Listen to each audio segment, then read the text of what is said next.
And exactly 40 years ago, a train derailed on a foggy night near Youngstown, killing 8 and injuring at least 88, although the National Transportation Safety Board reported 138 injuries. But the cause of the incident still remains foggy to this day.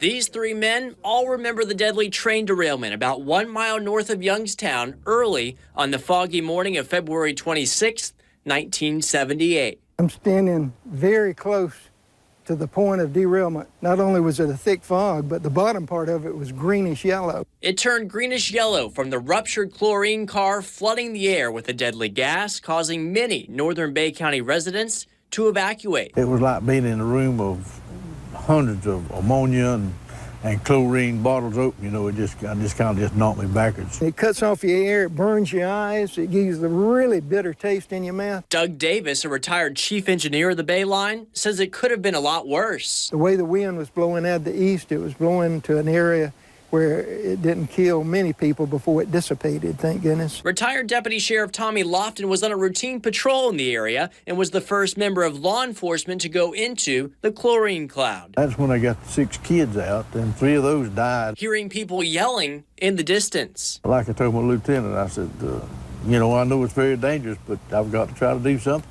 try to help these people somehow or another. No one was ever charged with this incident. And because of that, the FBI couldn't make any final conclusions in their investigation. While Davis believes the railroad was intentionally sabotaged. Somebody wanted to see a good old-fashioned train wreck.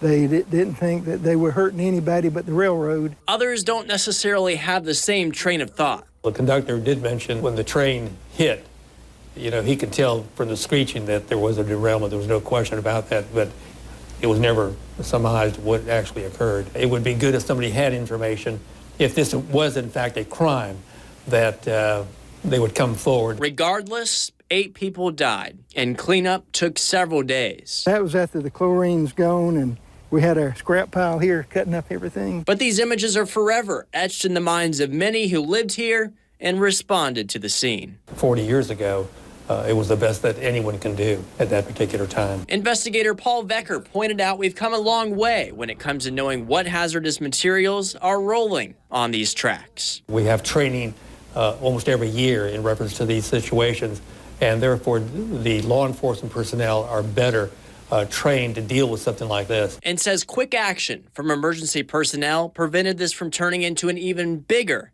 disaster. The train was on its way to Panama City from Dothan, and back then investigators say the railroad facility was not manned after midnight, which made it difficult for crew members to call for help. Naturally, they flagged down then Deputy Sheriff Tommy Lofton, who used his radio to alert the sheriff's office of the incident. And of course, that, you know, is a horrible story, but we have come a long way since then. We have come a long way, and communications and technology is a big aspect out of that. Definitely. Thank you, Tyler. You bet.